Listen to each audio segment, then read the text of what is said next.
Artinya Bapak Ibu, apa yang kita nikmati hari ini adalah jerih payah orang tua kita.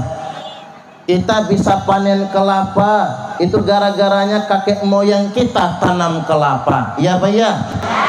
Ini yang tidak boleh kita lupakan, jas merah. Jangan sekali-kali melupakan sejarah, di mana perjuangan meraih kemerdekaan Republik Indonesia ini melibatkan 4 generasi. Generasi pertama, generasi yang memperjuangkan kemerdekaan. Generasi yang kedua yang mempertahankan kemerdekaan. Generasi ketiga yang mengisi kemerdekaan. Generasi keempat yang berebut kue-kue kemerdekaan.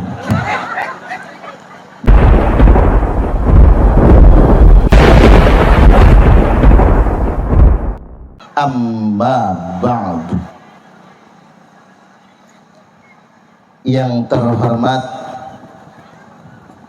unsur pimpinan kecamatan, hadir membersamai kita Pak Camat, Pak Suparlan ya Pak, Suparlan ya. Kemudian Pak Kapolsek, Pak Suheri, beliau tetangga saya. Selanjutnya yang terhormat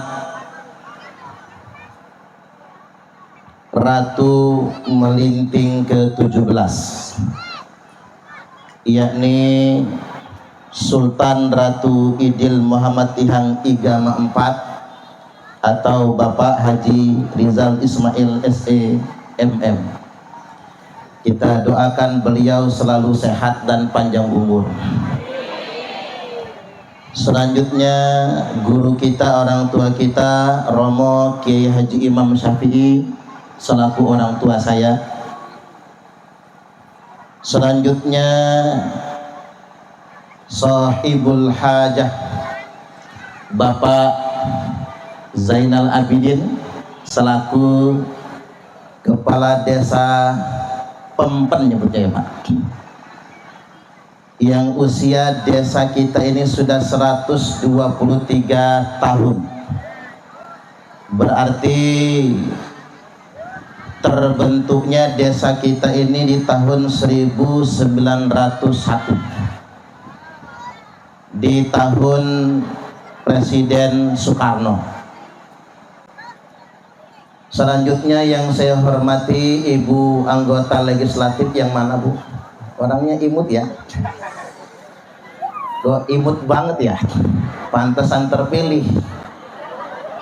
Anggota dewannya imut, bapak-bapaknya amit-amit ini. Semoga Ibu anggota dewan langgeng, dicintai masyarakatnya, dicintai konstituennya. Karena biasanya anggota dewan itu hadirnya kalau mau pemilihan aja.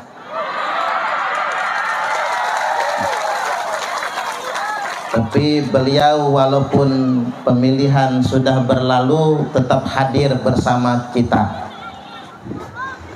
Selanjutnya yang saya hormati tokoh adat, tokoh masyarakat, tokoh agama, poro kiai, poro asatid, poro masayikh yang tidak dapat saya sebutkan satu persatunya. Pengurus ranting NU, pengurus ranting muslimat, juga Ansor Fatayat, dan juga sahabat Banser, kemudian pengurus perjuangan Wali Songo Indonesia Kabupaten Lampung Timur, termasuk Kasepuhan Mbah Yai Romo Imam Syafi'i, kemudian Laskar Sabilillah Kabupaten Lampung Timur dan Laskar Sabilillah Provinsi Lampung. Bapak-bapak dan ibu-ibu, masyarakat Pempen Melinting yang hadir pada kesempatan yang berbahagia ini di momentum ulang tahun desa kita. Apa kabar Bapak Ibu, sehat? Alhamdulillah. Ini baru jam 10:04. Saya kalau ceramahnya sampai jam 12 kelenger ini. Sedangkan amplopnya udah dilem sama Pak Kades. Pokoknya secukupnya saya saja. Soalnya kalau kesiangan lapar ya Bu ya. Ma'asyiral hadirin, Bapak Ibu hadirin wal hadirat rahimakumullah, semoga desa Pempen semakin diberkahi. Masyarakatnya rezekinya berkah, berlimpah, dilipat gandakan, warganya solih dan solihah semua, selamat dunia hingga akhiratnya. Allahumma amin, amin ya rabbal alamin. Saya ingin mengkombinasikan ngaji hari ulang tahun Desa Pempen dengan HUT hari ulang tahun kemerdekaan Republik Indonesia. Nantinya nempel dikit ke maulid lah, karena nyongsong maulid. Begini Bapak Ibu, perjuangan orang tua kita hingga kita hadir hari ini di kesempatan yang bahagia, artinya memang hari ini kita tinggal menikmati hasil perjuangan orang tua. Betul apa betul? Kita duduk di sini dengan damai dan tenang, semilir tiupan angin. Saking damainya kita, bukan cuman Bapak Ibu yang ngaji, motor pun ikut ngaji. Rapih betul itu Pak. Biasanya kalau pengajian itu motor acak-acakan, ini kok rapih betul, jadi seakan-akan motor pun mendengar ceramah. Tepuk tangan. Ini sungguh luar biasa. Artinya kita hari ini menikmati hasil jerih payah perjuangan leluhur kita, di mana perjuangan meraih kemerdekaan Republik Indonesia ini melibatkan 4 generasi. Generasi pertama, generasi yang memperjuangkan kemerdekaan. Generasi yang kedua yang mempertahankan kemerdekaan. Generasi ketiga yang mengisi kemerdekaan. Generasi keempat yang berebut kue-kue kemerdekaan. Baik, kita bahas satu persatu. Generasi yang memperjuangkan kemerdekaan, yakni orang tua kita, leluhur kita yang telah berjuang sejak awal. Hari ini masyarakat melinting, bisa panen duku. Itu gara-gara orang tua kita nanam duku. Artinya Bapak Ibu, apa yang kita nikmati hari ini adalah jerih payah orang tua kita. Kita bisa panen kelapa, itu gara-garanya kakek moyang kita tanam kelapa. Ya Pak ya? Ini yang tidak boleh kita lupakan, jas merah. Jangan sekali-kali melupakan sejarah. Tapi kok saya belum kenalan ya, lupa saya. Saya ini namanya Suparman bin Abdul Karim. Kalau di Amerika Serikat bisa terbang Suparman itu. Superman ya Bu ya. Cuman bedanya Superman di Amerika celananya di luar. Tapi kalau Superman yang di sini celananya nyumput di dalam. Dan saya ini Bapak Ibu, Uba itu jolma, kalau orang Komering nyebutnya jolma, orang Lampung jalma, jalma Komering. Lo kok bisa namanya Suparman? Ya karena lahir bulan Sapar, makanya Suparman. Nah saya mau tanya sama Pak Camat dia. Pak Camat ini Suparlan ya Pak? Jangan-jangan bulan Sapar juga ya Pak ya? Benar bulan Sapar. Pokoknya kalau Suparlan, Suparman, Suparmi itu bulan Sapar biasanya. Nek bulan Suro, Suratman. nek lahir bulan, nek lahir dino paing paiman, nek legi legiman, poniman. Saya ini sebetulnya Bapak Ibu yang namanya orang Lampung, orang Komering itu kalau lahir bulan Safar mestinya namanya Saparudin, bukan Suparman. Tapi ceritanya begini, begitu saya lahir bulan Safar mau dikasih nama Saparudin, Saparudin di kampung saya ketangkep maling ayam, nggak jadi namanya Saparudin Pak, maaf yang namanya Saparudin ya, maka dikasih nama Suparman. Itulah cikal bakalnya. Saya lahir Bapak Ibu di Abung Barat, Lampung Utara, kemudian mukim di Bandar Lampung, Kelurahan Weidadi Baru, Sukarame, Bandar Lampung. Itu tadi Rizal Muhaimin sudah pernah kunjung ke kediaman saya, dan saya termasuk salah satu mantan ketua LDNU PWNU Provinsi Lampung, tapi udah mantan.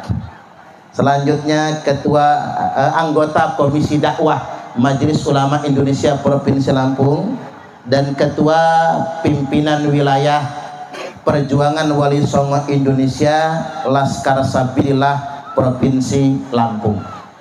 Baik, kemudian pesantren kita Bapak Ibu, Pondok Pesantren Rahmatul Ummah As-Salafiyah An-Nahdiyah di Fajar Baru, Jati Agung, Lampung Selatan. Jadi dekat dengan rest area tol Natar kalau posisinya itu. Pondok pesantrennya takhusus salafiyah kitabiyah, ngaji kitab kuning dan hifzul Quran dan menghafal Al-Quran. Sekolah formalnya MTS maupun aliyah. Kalau ada putra putri Bapak Ibu yang hendak dititipkan ke pesantren kita, 70% santrinya asli suku Lampung, termasuk dari Peniangan. Banyak itu santrinya dari Peniangan. Peniangan itu masuk marga sekampung atau sekampung Udi, marga sekampung ya, dari Peniangan, kemudian dari Kelumbayan. Rata-rata 70% asli putra daerah yang mondok tempat kita itu. Baik Bapak Ibu hadirin wal hadirat rahimakumullah, saya kembali jangan sekali-kali melupakan sejarah. Bicara tentang sejarah, kita diingat dengan Keratuan Melinting. Keratuan Melinting adalah salah satu kerajaan tertua di Lampung. Saya nggak mau menggurui ratunya lah, cuman saya ingin flashback sajalah. Jadi karena di hadapan kita ada Sultan Ratu Idil Muhammad Tihang Igama, yakni Ratu Melinting ke-17, yakni Bapak Haji Rizal Ismail SEMM. Keratuan Melinting ini berdiri diperkirakan tahun 1400 sekian, berarti abad ke-15 Masehi. Berarti umur Keratuan Melinting ini sudah 6 abad lamanya. Keratuan Melinting itu dari Keratuan Pugung yang awalnya beragama Hindu, lantas kemudian diislamisasikan. Nah, versi catatan keluarga, Keratuan Melinting dari Bapak Haji Rizal Ismail atau Ratu Melinting ke-17. Keratuan Melinting ini raja pertamanya atau ratu pertamanya adalah Mina Gejalabidin atau Kejalobidin.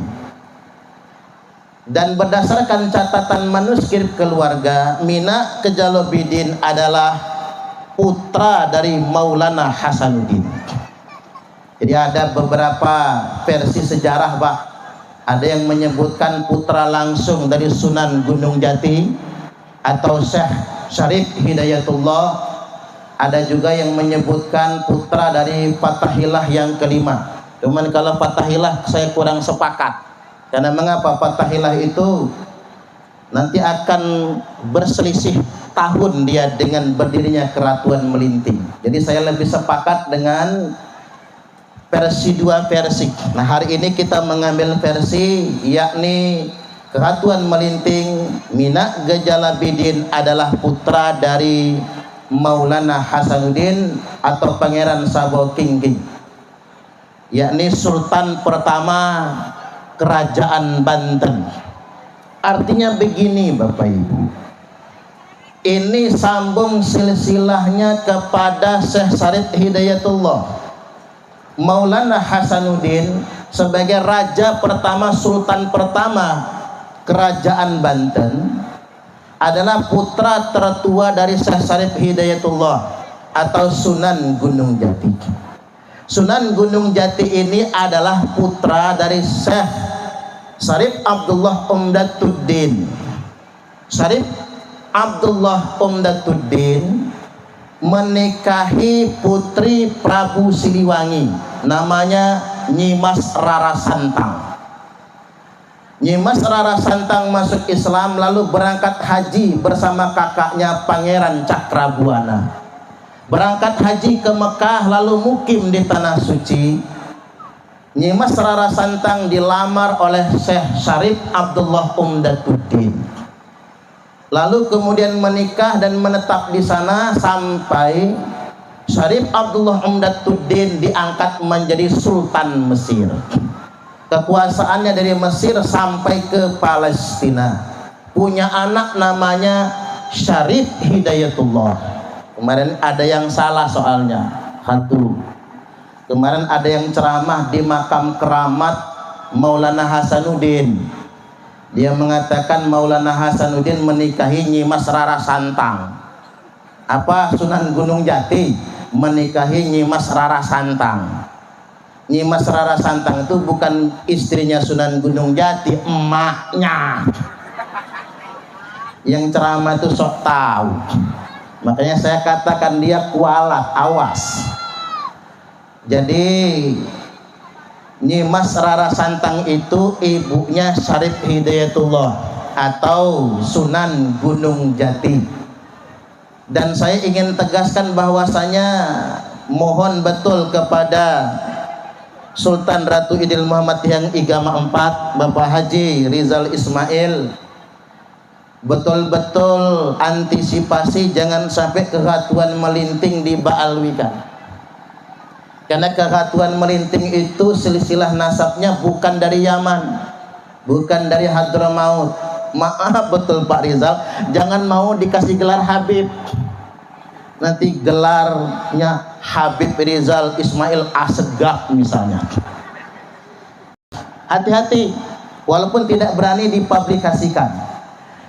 Syekh Syarif Abdullah Umdatuddin itu adalah Sultan Mesir. Jalur silsilah nasabnya hingga ke Musa Al-Kazim berdasarkan manuskrip tertua. Sayyid Musa Al-Kazim atau Syarif Musa Al-Kazim itu adalah silsilah nasab dari Imam Husain.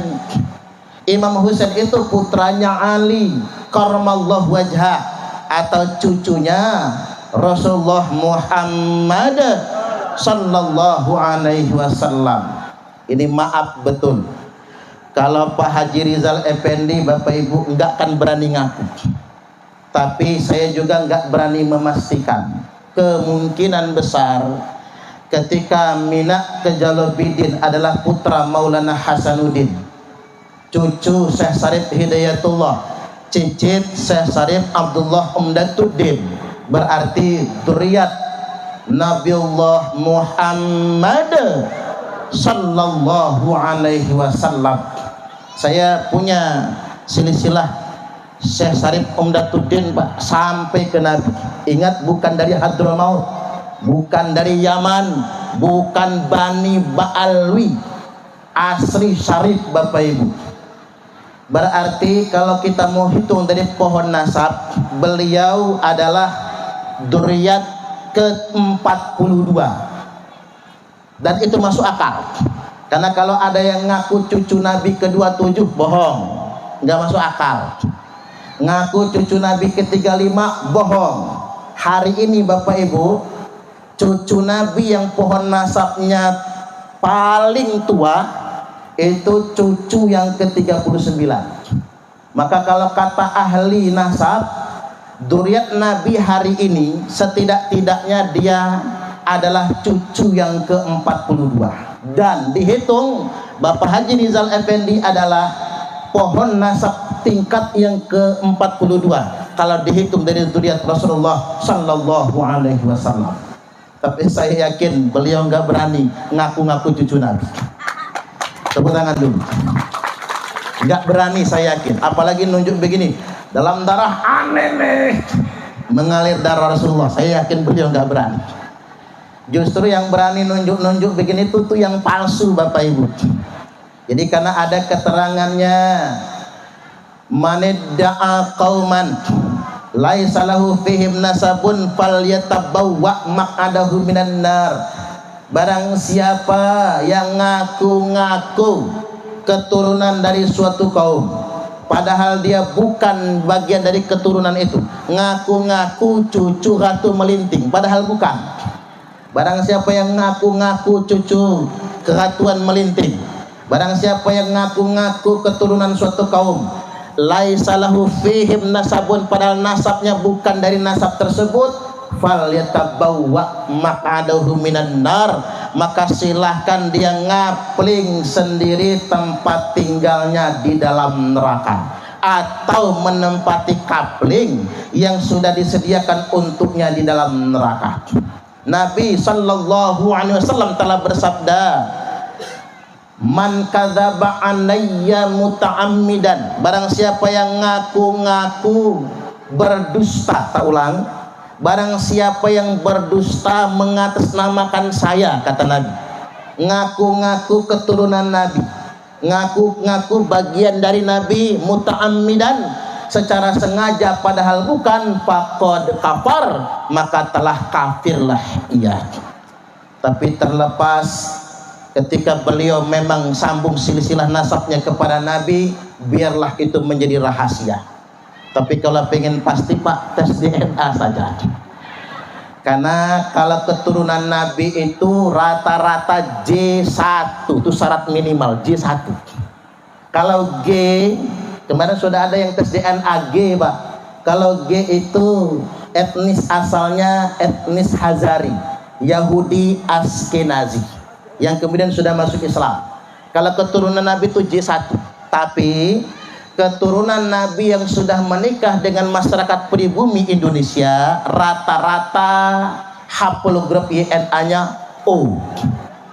Jadi kemungkinan Bapak Haji Rizal Effendi itu 2. Kalau enggak J1, maka beliau akan O. Itu enggak bisa bohong karena tes DNA, Bapak Ibu. Itu saintik, itu ilmiah.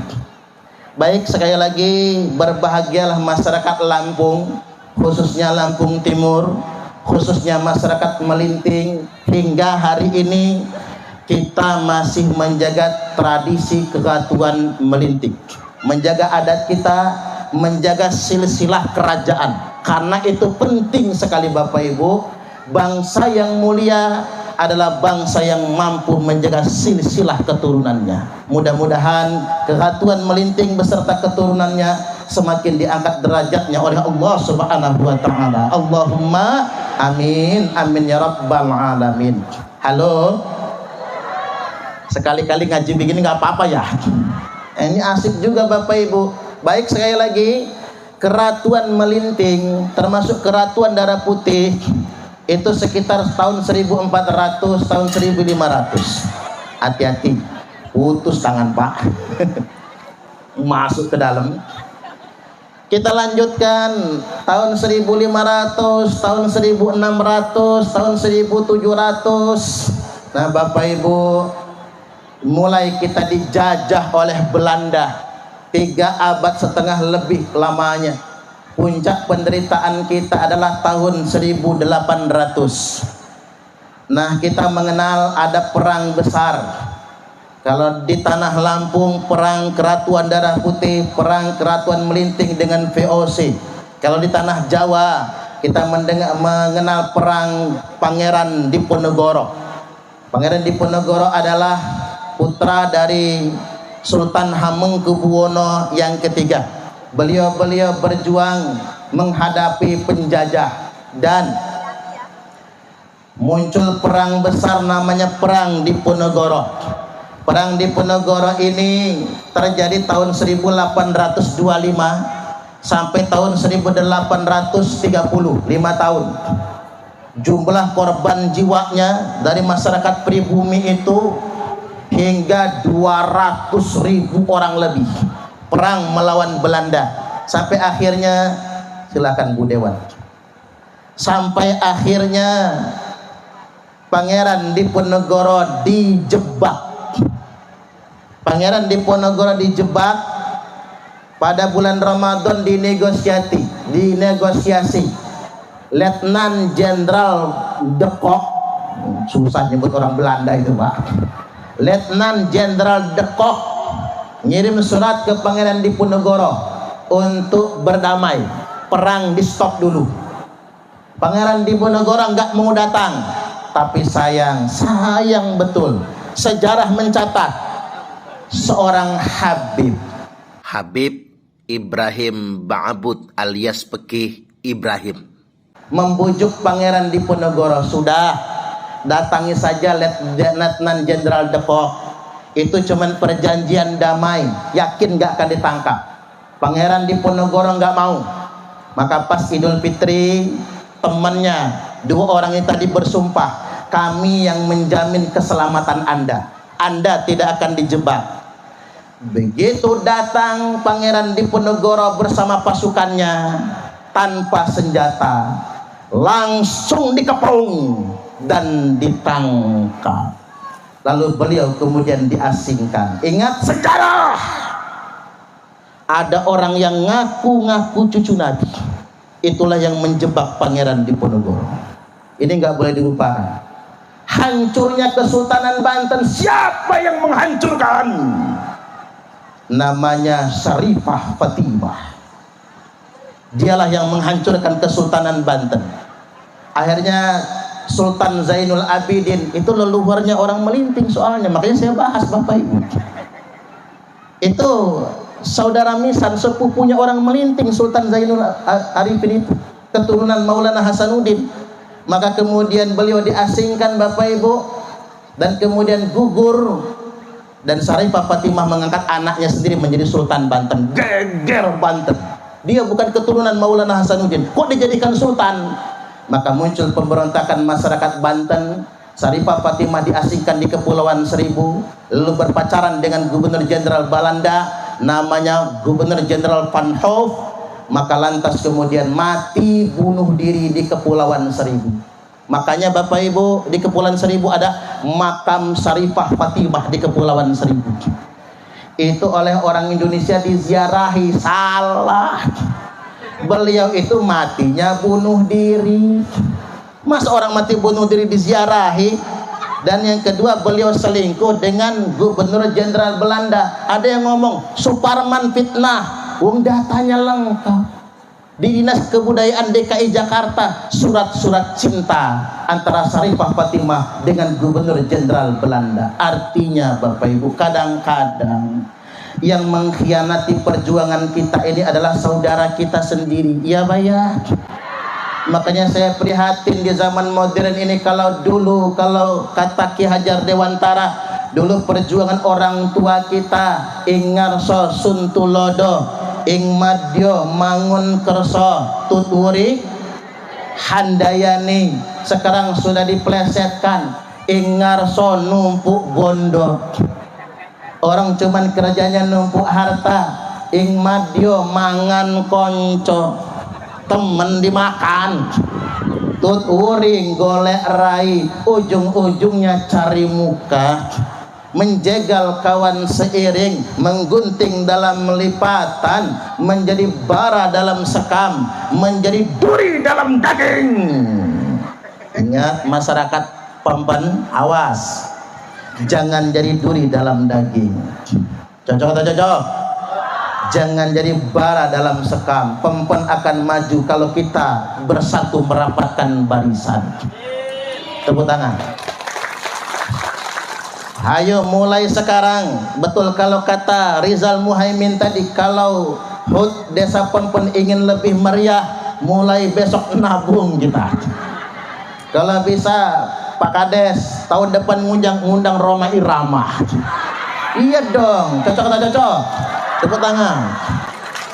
Tapi nabung, mahal Roma Irama mah. Kalau ngundang saya masih paket hemat Pak Kades. Tapi kalau ngundang Roma Irama mahal, wajar dong. Beliau selain penceramah, beliau jadi tokoh bangsa, Bapak Ibu, beliau juga adalah artis nasional bahkan internasional, raja dangdut internasional. Ceramahnya juga bagus. Jadi balik lagi, ayo kita rapatkan barisan, berdiri sama tinggi, duduk sama rendah. Mari kita bersatu, rawi-rawi rantas, malang-malang tuntas. Kita semua bekerja sama memperkuat dan membangun desa Pempen. Nah, ini tahapan pertama. Jangan pernah melupakan perjuangan para pahlawan kita semua yang telah berkorban nyawa demi mengusir penjajah. Dan satu yang ingin saya ingatkan lagi, peristiwa Geger Cilegon. Geger Cilegon itu adalah Kiai Wasyid yang memimpin perang, muridnya Syekh Abdul Karim Tanara. Kita kenal Syekh Abdul Karim Tanara. Cucunya Syekh Abdul Karim Tanara itu adalah mufti kerajaan Sekalaberak sekarang ini, Pak. Jadi muftinya itu adalah cicit Syekh Abdul Karim Tanara, saudara sepupunya Syekh Nawawi Tanara Banten, Imam Masjidil Haram. Tahun 1888 Geger Cilegon, perang. Tertulis dalam sebuah kitab karya Habib Usman bin Yahya. Maaf nyebut lagi ini. Dalam kitab itu dikatakan perlawanan masyarakat Banten melawan Belanda itu adalah ugurur, perlawanan sesat dan wajib diberantas. Maka masyarakat Banten yang melawan kepada VOC gara-gara fatwa itu akhirnya kemudian dibantai oleh VOC.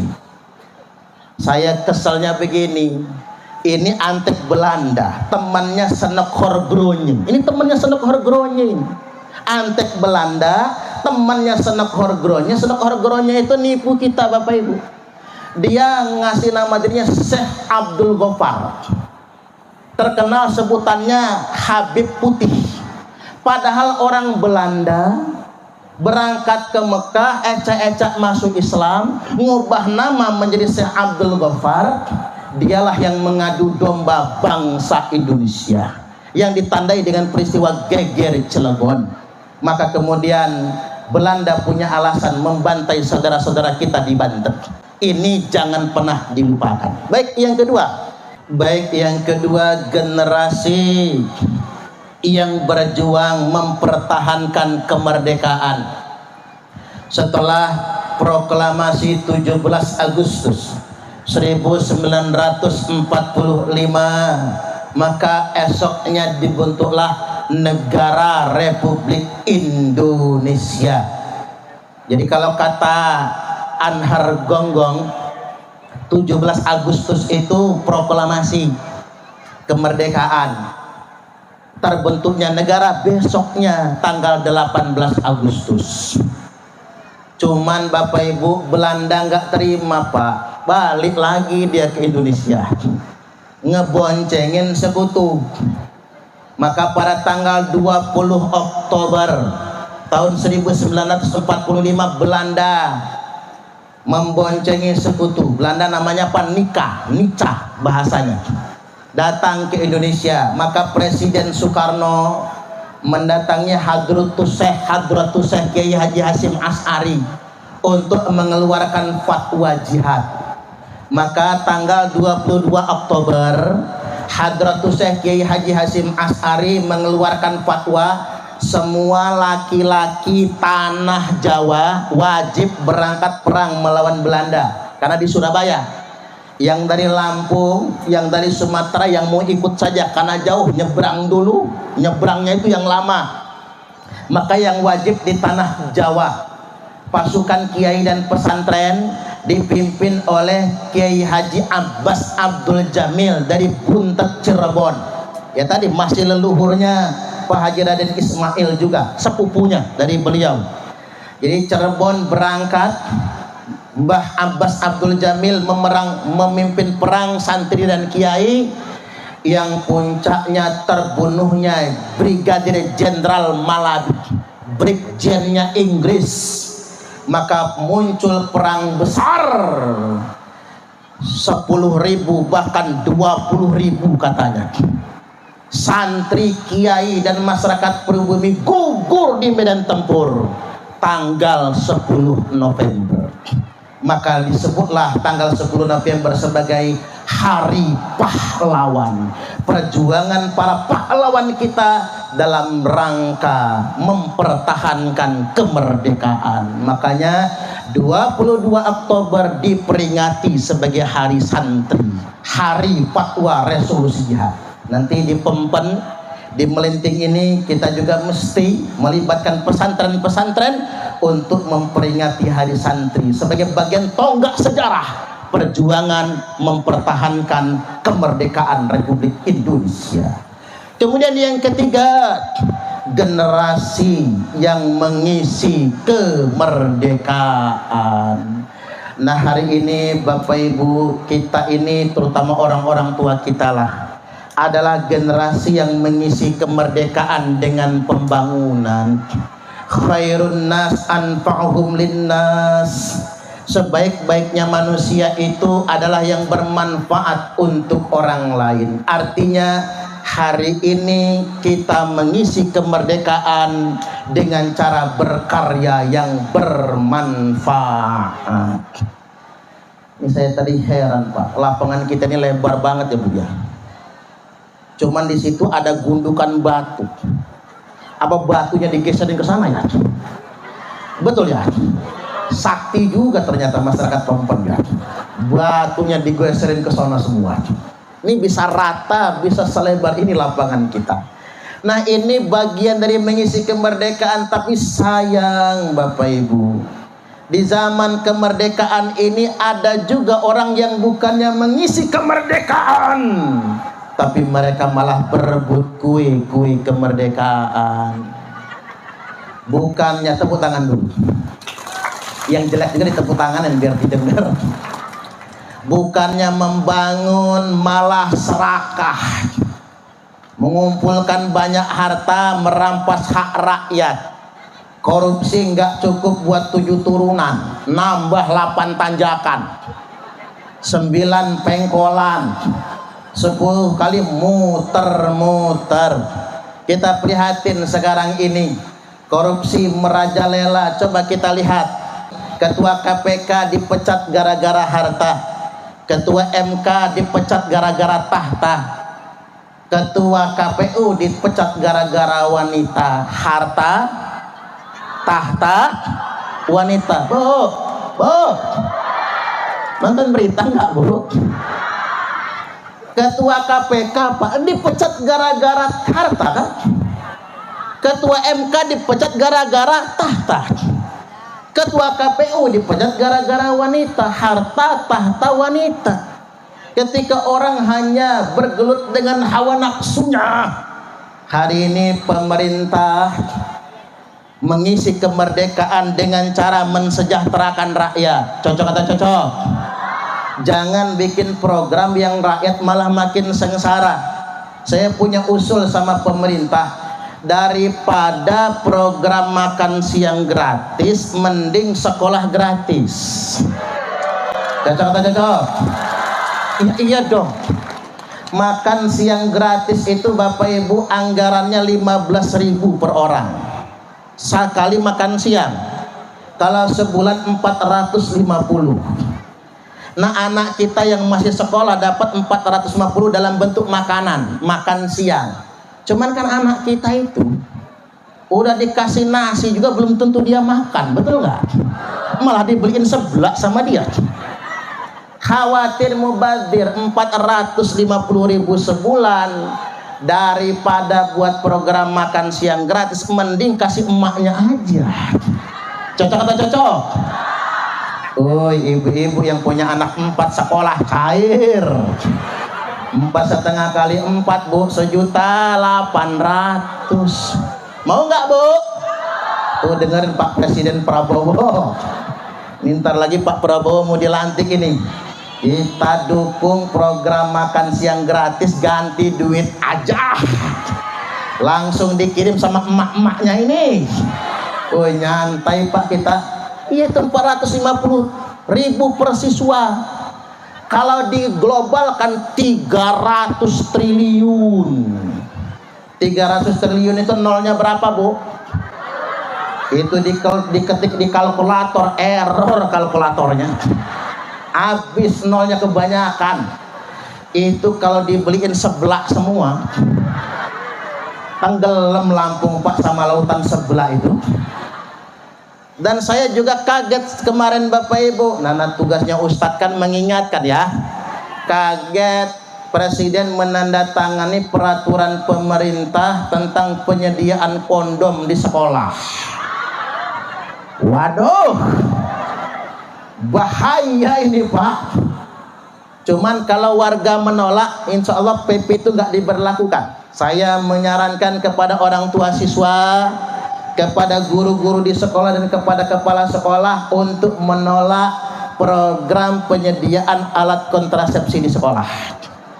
Itu kan niru Barat. Orang Barat itu Bapak Ibu banyak kasus kejadian hamil di luar nikah, maka sekolahnya menyediakan kondom. Itu di Barat. Di Indonesia mah nggak cocok Pak. Kalau disediakan di sekolah, apalagi dibagikan sama siswanya, mikir anak kita gimana cara nyobainnya ya. Jadi pengen nyobain. Ini bukannya solusi, malah nambah masalah. Ya Pak ya. Jadi mohon betul kepada para pemangku kepentingan eksekutif, legislatif, yudikatif, tolong buatlah program yang bisa mensejahterakan rakyat. Cocok atau cocok? Ini penting, bahwasanya begini. Jadi presiden itu enak, jadi menteri itu enak, jadi gubernur enak, jadi bupati enak, jadi camat enak, jadi kades. Kades emang gak enak, gak enak. Pak Kades gak enak. Saya mau tanya jujur sama Pak Kades. Pak Kades gaji bulanannya berapa? Berapa? 2.150.000. Gak enak. Itu buat bayar orang yang ngundang hajatan takor itu. Ya coba, kalau sudah jadi Pak Kades, siapapun yang ngundang harus datang, betul nggak? Sekali minggu aja Pak yang ngundang habis 2.100.000. Nggak enak Bapak Ibu.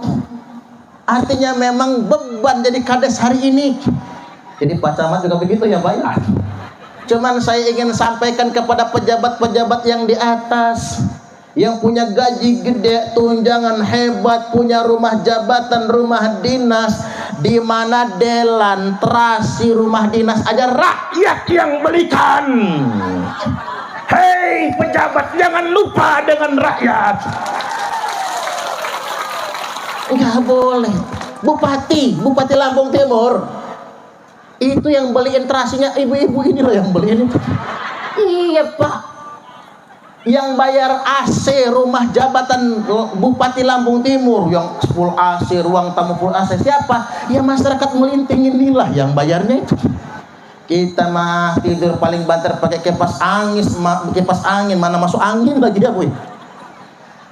Boro-boro ada kipas angin, kadang-kadang juga nggak ada Bapak Ibu. Beliau itu diberikan fasilitas nyaman oleh rakyat, dikasih mobil dinas sebagainya. Tujuannya agar nyaman dalam bekerja untuk mensejahterakan rakyat. Maka bagi para penguasa sudah wajib mensejahterakan rakyat, berjuang untuk kepentingan rakyat. Mudah-mudahan pemimpin-pemimpin kita amanah semua. Allahumma amin, amin ya rabbal alamin. Tapi dibalik sekarang Bapak Ibu, mengapa harus saya balik? Begini, jangan cuma nuntut penguasa, pemerintah untuk bekerja. Rakyat juga mesti tahu diri. Cocok atau cocok? Kadang-kadang begini, mohon maaf, tangan di atas lebih baik daripada tangan di bawah. Sekarang saya prihatin Bapak Ibu, banyak orang sekarang ini kaya tapi mentalnya miskin. Rumahnya sudah gedong, beton, lantai saja keramik, tapi masih nerima PKH. Waduh, di mana-mana ada ini berarti. Pak Kades mau mencabut di demo malahan. Malah Pak Kades melanggar kalau mencabut. Mestinya kita yang sadar diri kan. Kalau nggak layak nerima PKH, bansos, BLT, jangan terima. Itu bukan hak kita. Kalau bisa begini, kalau pas bagi bansos, bagi BLT, ngomong sama Pak Kades, maaf Pak Kades, kami nggak nerima bansos, kami nggak nerima BLT. Lu ngapa kata Pak Kades? Kami sudah kaya Pak Kades. Setuju nggak Bu? Ingat Pak Kades, yang ngomong setuju jangan dikasih bansos. Kita ini kadang pening, Bapak Ibu, peningnya begini, begitu bagi bansos, apa kata emak-emak? Payah Pak Kades sekilit, saudara dia kebagian, kita mah enggak. Panas kuping Pak Kades, panas. Kata Bu Kades, Ibu ketua tim penggerak PKK mana Bu? Oh, Ibu kata Bu Kades, Pak, gaji Kades gak seberapa, omongan orang sekampung Pak, berhenti aja jadi Kades. Kata Pak Kades, enggak apa-apa mah, omongan orang pahala untuk kita. Soleh Pak Kades, pahala untuk kita. Cuman gini aja mah, nanti bagi bansos saudara kita sortir semua, nggak usah kebagian, kasih sama orang lain. Begitu bagi bansos orang lain kebagian, saudara enggak. Apa kata saudara? Enggak ada guna punya saudara jadi Kades. Aduh, pening. Salah semua sekarang ini, salah semua. Kadang mohon maaf, ayu kita aja marah sama kita.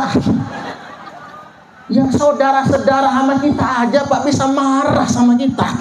Nah inilah hidup Bapak Ibu. Makanya saya ingin ajak kita yuk bermental kaya. Tangan di atas lebih baik daripada tangan di bawah. Kita berbagi dengan sesama, yang kaya membantu yang miskin, ringankan urusan. Ringan juga tugas-tugas pemerintah Bapak Ibu kalau kita berbagi. Ingat kalau kata Syekh Abdul Qadir Al-Jailani, sesuap nasi yang engkau masukkan ke dalam perut orang yang lapar itu lebih baik daripada membangun 1000 masjid jamiah. Mengapa demikian begini? Kalau kita bangun masjid Pak, paling banter orang ngomong apa? Wow, masjidnya mewah kayak Masjid Al-Jabar Jawa Barat.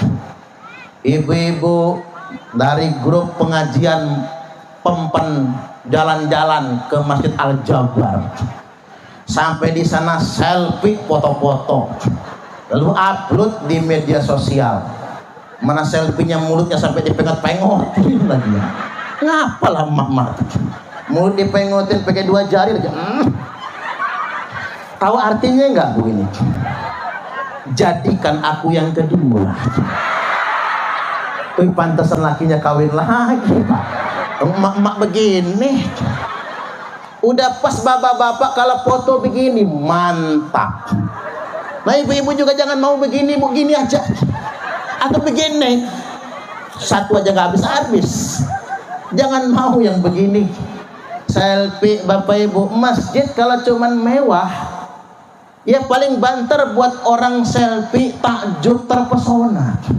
Bikin Masjid Al-Jabar itu 1 triliun. Sedangkan di Jawa Barat saja masih banyak anak sekolah yang nggak kebeli sepatu, masih banyak yang tinggalnya di kolong jembatan, masih banyak yang nggak kebeli beras. Makanya betul, sesuap nasi untuk orang yang lapar lebih baik daripada membangun 1000 masjid jamiah. Daripada kita mempermewah masjid bongkar pasang Bapak Ibu, alangkah baiknya kita berbagi dengan tetangga yang gak kebeli beras. Woi, beras mahal sekarang berapa Bu? 100 berapa sekarang beras? 140 ya. Itu yang bagus saja Bapak Ibu paling murah 145 standar itu, sampai 150. Belum lagi yang premium. Ada prediksi Bapak Ibu, ada prediksi tahun 2027 adalah puncak inflasi. Harga beras mencapai 250.000 per 10 kilo. Ini cuman prediksi Pak, cuman prediksi. Makanya sekarang untuk menstabilkan ekonomi, yuk kita bantu pemerintah berbagi dengan sesama. Orang kalau cuman melihat masjid mewah, orang bilangnya wow. Tapi kalau ada orang yang lapar, pagi nggak sarapan, siang keroncongan, sore kelaparan, malam ngarep ada undangan kedurenan. Tapi di Pempel ini kok nggak ada yang mati bulan-bulan ini. Kok yang mati jarang gitu kan, begitu Pak.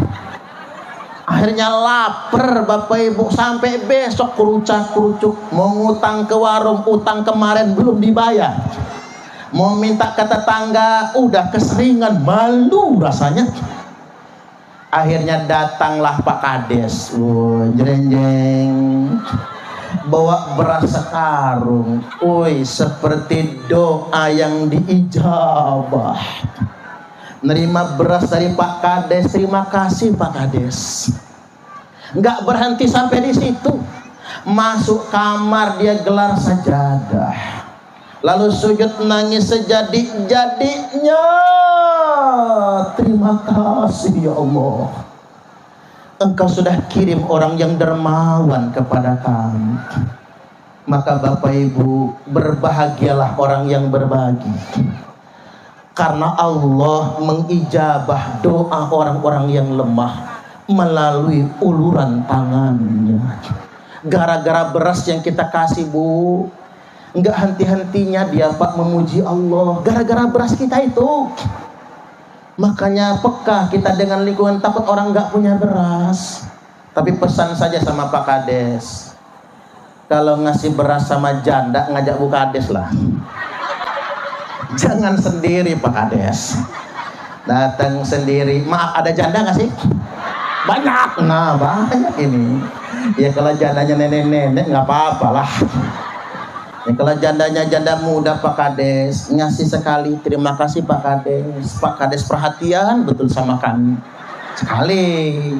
Bulan depan ngasih lagi, terima kasih Pak Kades. Kok cuman Pak Kades yang perhatian? Pak Camat nggak pernah ngasih kami, mulai dibanding-bandingin sama Pak Camat.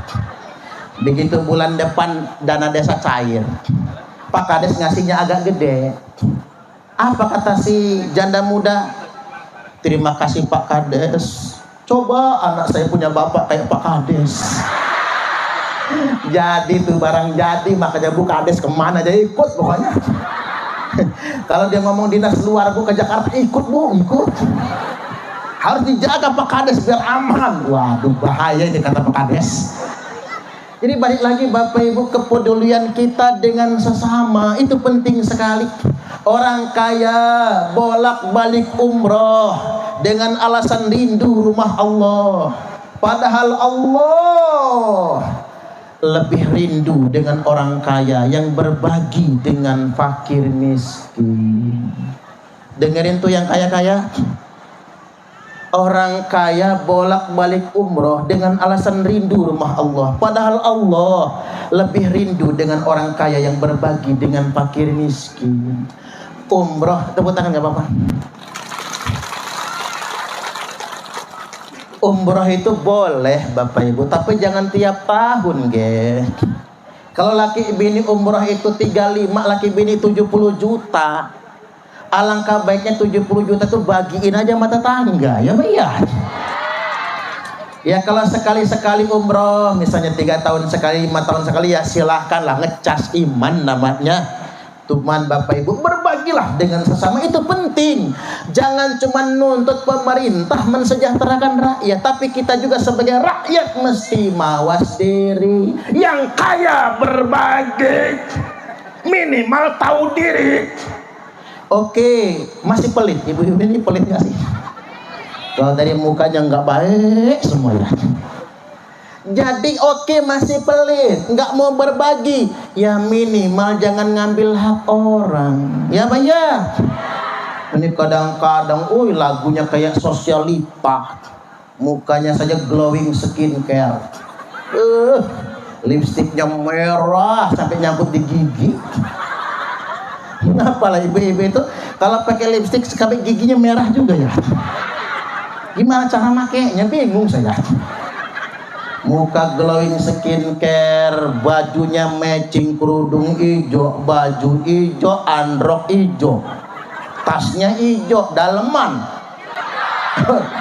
Kok tahu gitu ya? Ibu-ibu ngaku semua serba matching. Kalau kondangan masuk taruh tasnya diginiin, 5 jadi penuh cincin, twing twing twing. Gayanya sosialita, tapi nggak dapat bansos, ngamuk. Itu di sana. Kalau di sini pusatnya. Ini kondisi kita. Banyak orang nggak mawas diri. Woi, kalau udah senam, kayak sosialita. Bajunya aja ngetat. Senamnya di balai desa. Pak Kades nggak bisa ngedip akhirnya. Gara-gara emak-emak ini buka ada semarah-marah akhirnya. Lagunya kayak sosialita. Kadang-kadang bikin grup arisan. Sosialita pempen.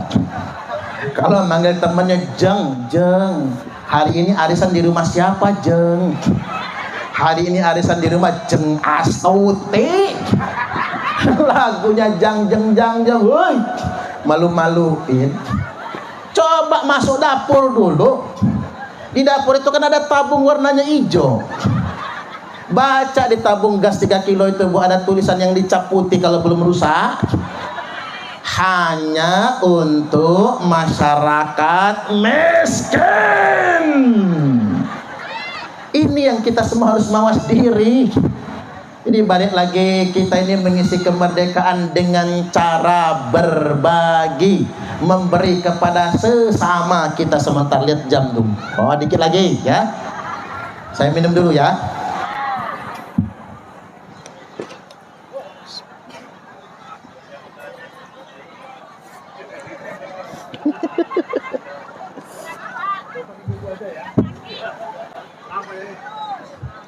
Baik, yang berikutnya saya ingin ingatkan kita ini sekaligus seperti di banner menyambut Maulid Nabi. Saya ingin ingatkan pada kesempatan kali ini, kalau kita bicara tentang Maulid, saya jadi ingat hadis yang disampaikan Mbah Yai Imam Syafi'i di mobil tadi. Beliau sampaikan dakwah kita hari ini ya begini: akmalul mu'minina imanan ahsanuhum khuluqa. Orang mukmin yang paling sempurna imannya adalah ahsanuhum khuluqa. Mereka yang paling baik akhlaknya.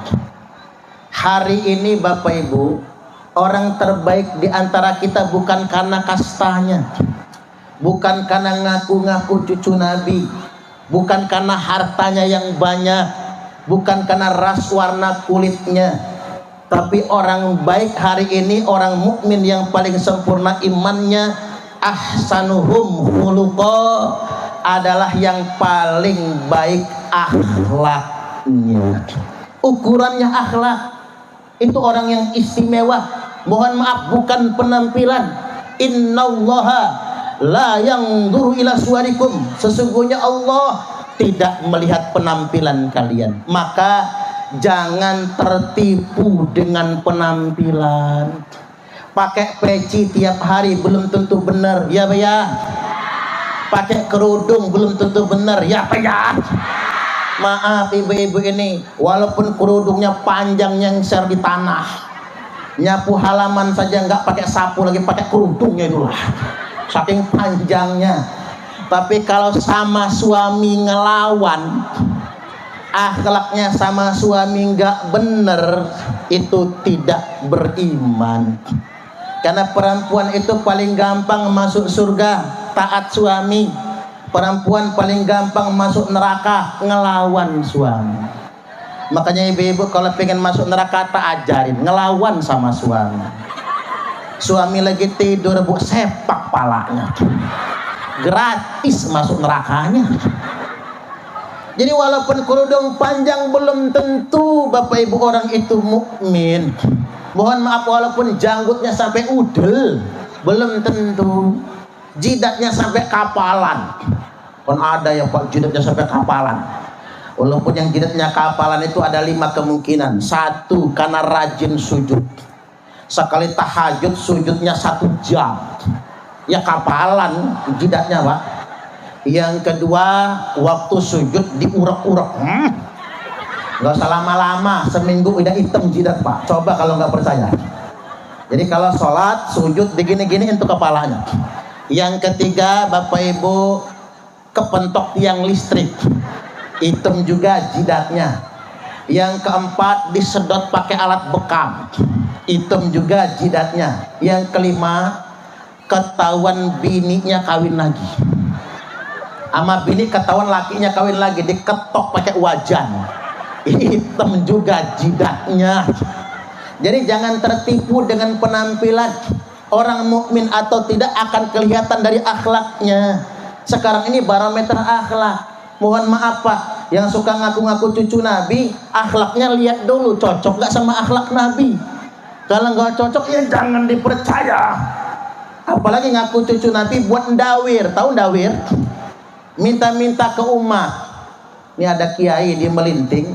Mana Pak Yainya tadi Pak Yai? Duduknya di mana Pak Yai mau? Yang di Dawet 250.000. Nah, sampingnya Kang Tubagus Jasmin. Itu Tubagus Jasmin itu yang baju hitam. Itu keturunan Maulana Hasanuddin. Ya saudaranya Melinting juga.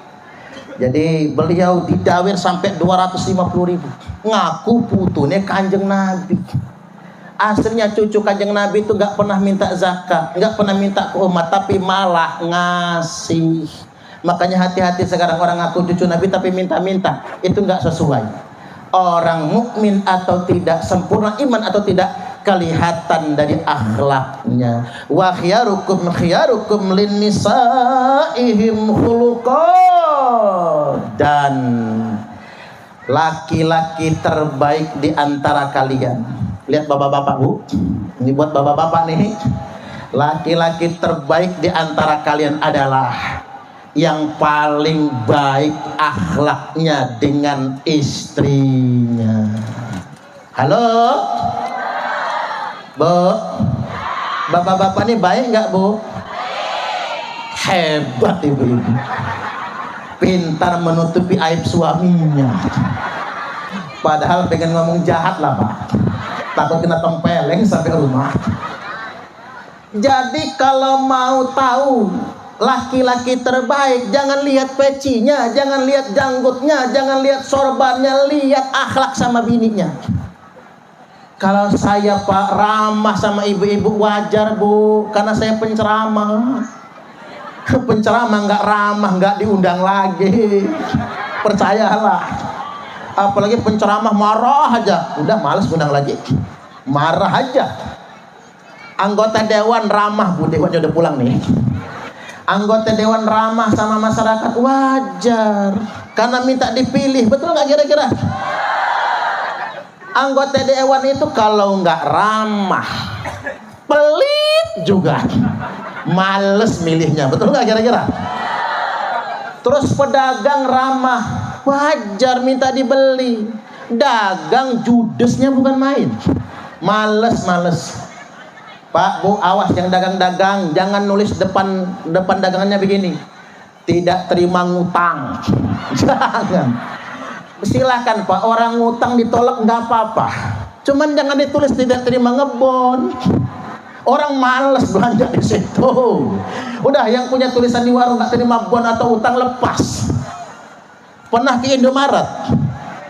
Boleh nggak di Indomaret itu kita ngutang? Ada nggak tulisan nggak terima ngutang? Ya nggak ada. Nggak usah ditulis-tulis. Karena ngapa? Kalau dagang nggak ramah, orang males datang, boro-boro mau laris. Tapi kalau bapak-bapak ramah dengan istri, itu luar biasa. Luar biasa Pak. Jadi kalau bapak-bapak ingin ngambil hikmah ngaji hari ini aja cukup Pak. Pokoknya mulai hari ini sama bini ramah. Saya tuh heran betul, bapak-bapak ini kalau masih pacaran, ramahnya. Rama udah makan belum sayang? Iya. Ramahnya pagi ditanya, siang ditanya, malam ditanya.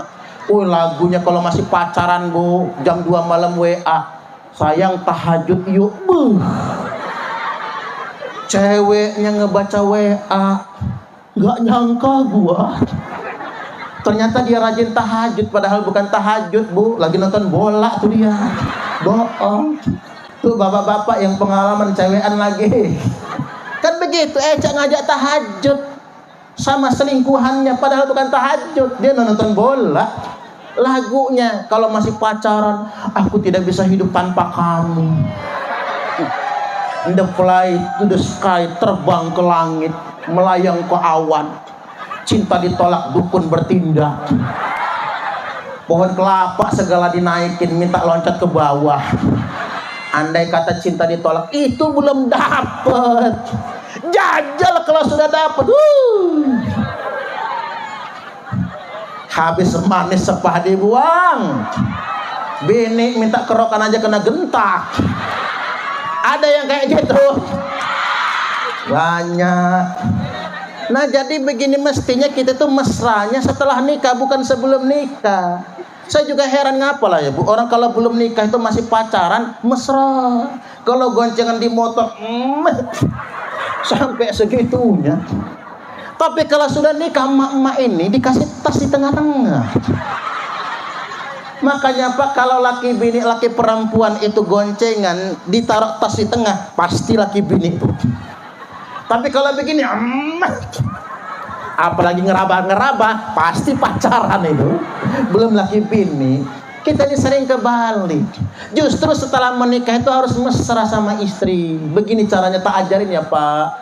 Mama, sini dulu mama. Wah, bisa juga orang perempuan mamah-mamahan. Ada apa papa? Mama sedang membersihkan teletong. Udah datang istri, duduk mama. Istri deg-degan bu, kirain minta izin kawin lagi nih orang. Bukan bu, bukan. Bapak-bapak ngerogoh kantong kanan, tarik duit 15 juta, naruh di mejanya agak dibanting. Ini uang apa papa? Ini uang belanja mama, buat beli beras, bayar token listrik, cicilan kulkas, cicilan motor, cicilan seragam muslimat yang belum lunas, untuk ongkos anak sekolah.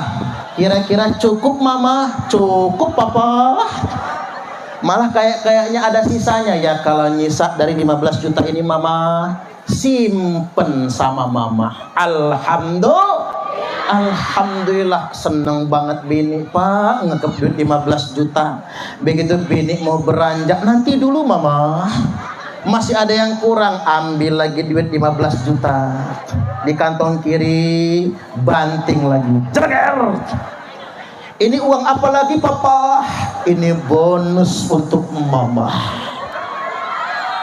Capek mama masak, capek mama ngeladen papa, capek ngurus anak, ini bonusnya. 15 juta uang belanja, 15 juta bonus, 30 juta. Mau nggak bu?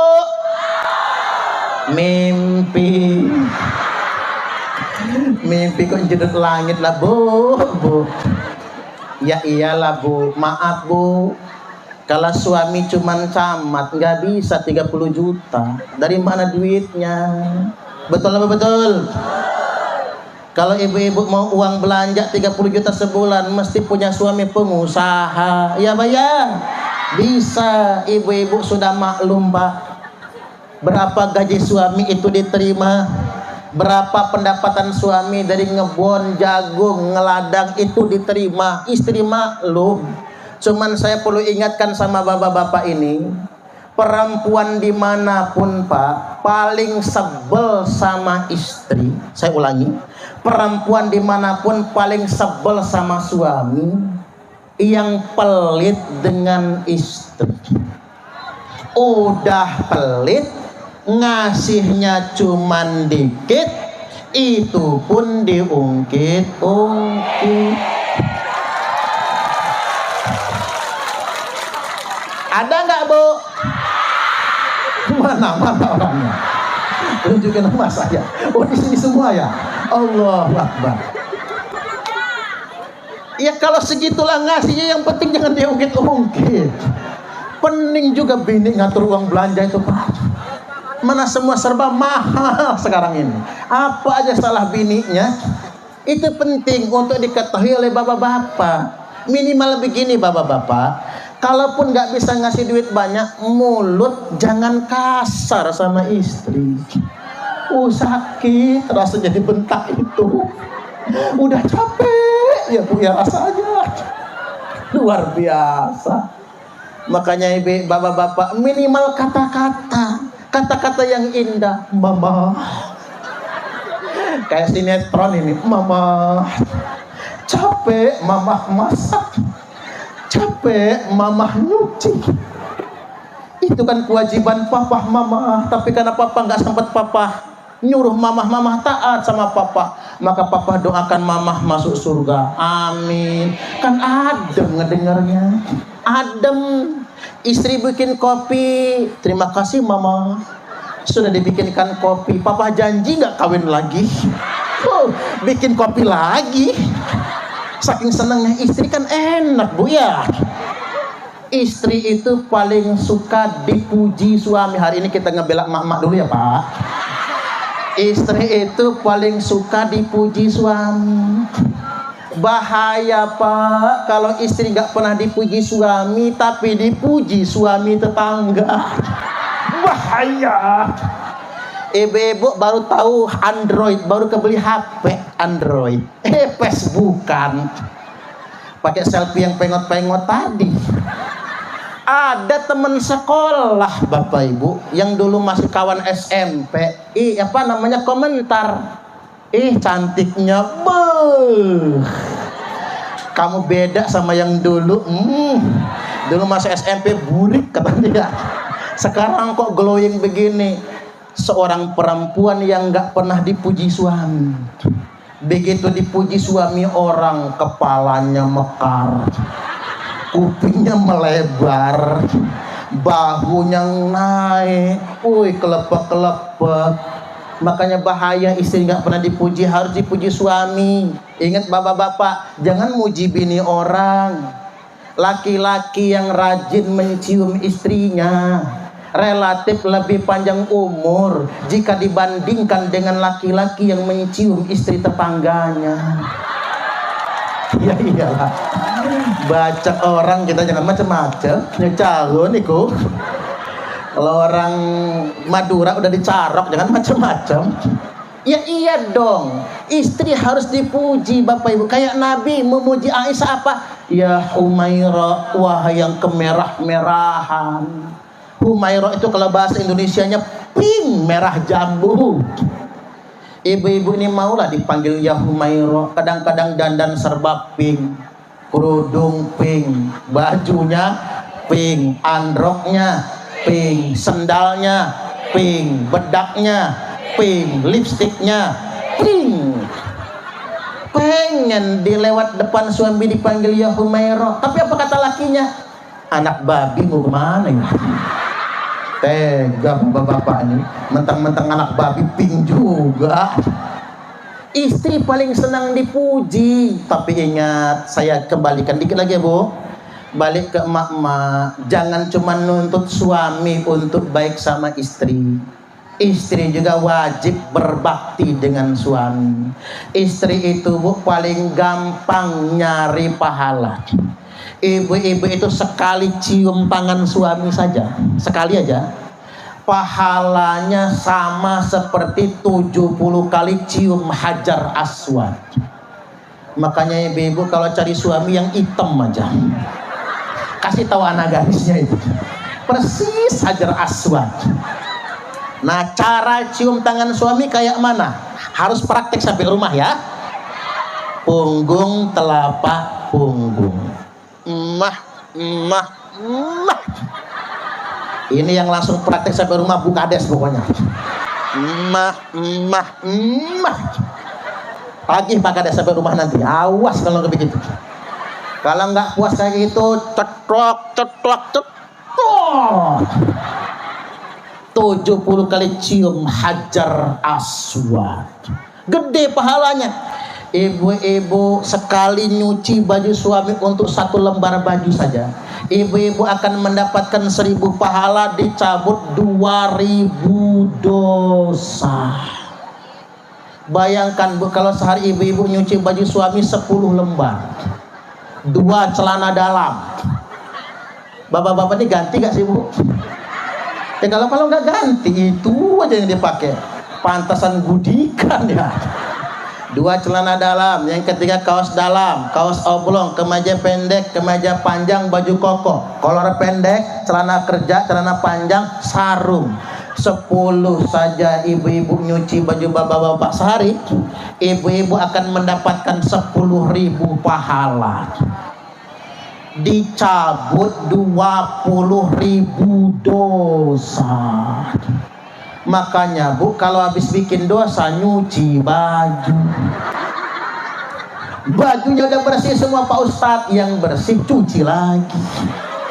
Oh sayang, kalau sayang tanya lakinya, Pak apa? Kolornya mana Pak? Ya gua pakailah, lepas Pak. Kirain mau ngapain, dia cuci kolor taunya. Ya, tak minum dulu. Yang terakhir yang hendak saya sampaikan pada kesempatan kali ini, kita semua berjuang mengisi kemerdekaan.